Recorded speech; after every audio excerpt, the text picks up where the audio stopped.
Perfect. Well, thank you very much, Steve and Cheryl, for that much too generous introduction. If my late mother were here, being my mother, she would believe every word of it. If my late father were here, being a realist, he would probably wonder who you were talking about. But introductions of that sort remind me of the small boy who fell headfirst into a barrel of molasses. And when they pulled him out, he licked some of the molasses from his face and said, "Lord, make my tongue adequate to this occasion." Well, actually, this is not my night for humor, and I'm not a match for either Stephen or George. So I'm not even going to try to be funny. I wish that I were in a mood for good humor, but I'm not. We are hell-bent in the direction of destroying our planet, and frankly, we appear to be doing very little about it. Decades ago, visitors from other planets warned us about where we were headed and offered to help. But instead, we, or at least some of us, interpreted their visits as a threat and decided to shoot first and ask questions after. The inevitable result was that some of our planes were lost, but how many were due to retaliation and how many were as a result of our own stupidity is a moot point. Wilbert Smith, one of the first Canadians to take an active interest in the subject of UFOs, asked the visitors about the accidental destruction of our aircraft by flying into the vicinity of a flying saucer.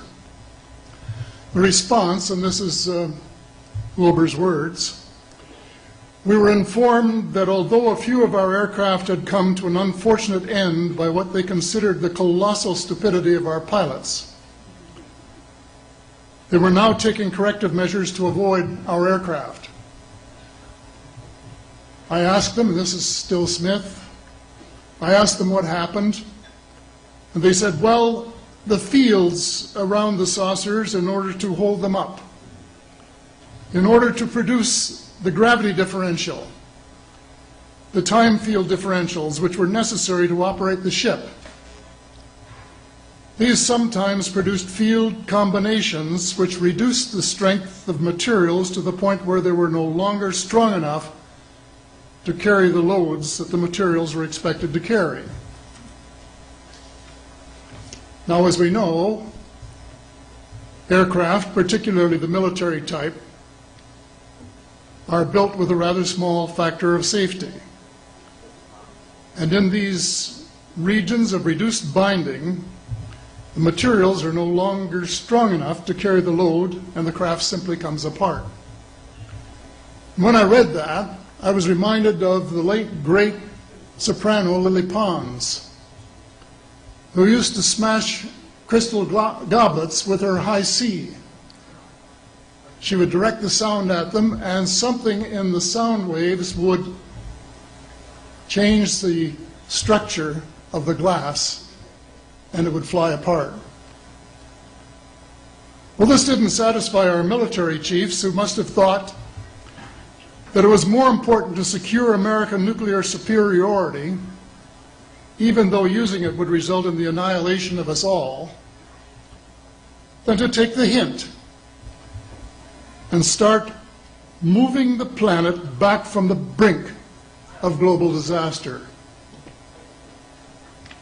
They, the military, must have been and still are so paranoid that they feel it necessary to use the visitors' technology to fight them off, rather than welcome them as partners in development, though they may have seconded a few renegades to assist them in what can best be viewed as diabolical developments. Stephen has said that talking about UFOs is passé, and that we should be talking or limiting our talk to exopolitics. Well, Stephen, I agree with you in theory, but in reality we have a problem when official U.S. policy insists that UFOs don't exist. The veil of secrecy must be lifted, and it has to be lifted now, before it's too late. It is ironic that the U.S. would begin a devastating war, allegedly in search of weapons of mass destruction, when the most worrisome developments in this field are occurring in your own backyard. It is ironic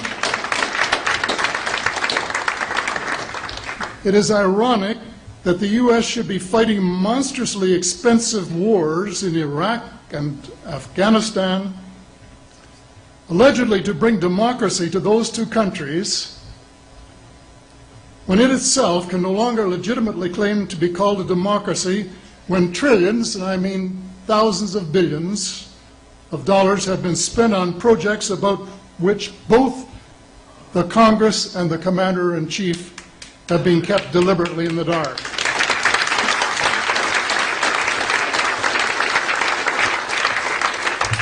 How much has been accomplished in 60 years of feverish activity by some of the most educated minds in the United States?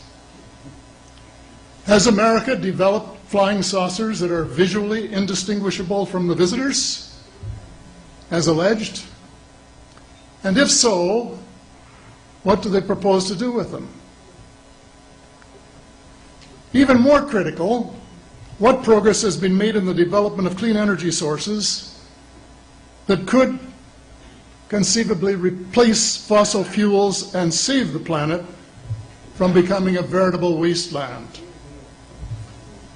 Well, who has the answers? Someone does, but apparently they aren't telling either secretaries of defense or presidents because they don't have, quote, a need to know. In a story told by Dr. Stephen Greer, President Clinton was asked a question by White House reporter Sarah McClendon about why he didn't do something about disclosure. And Clinton replied, "Sarah, there's a government inside the government, and I don't control it."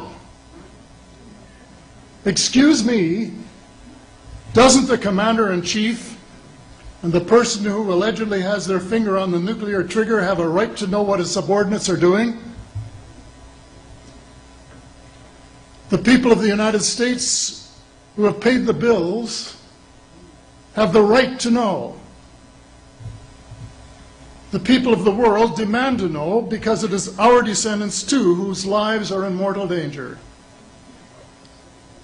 It is time for the people of the United States to launch a new war against the evil of lies, deceit, and darkness, and go all out to win the victory of truth and transparency and light.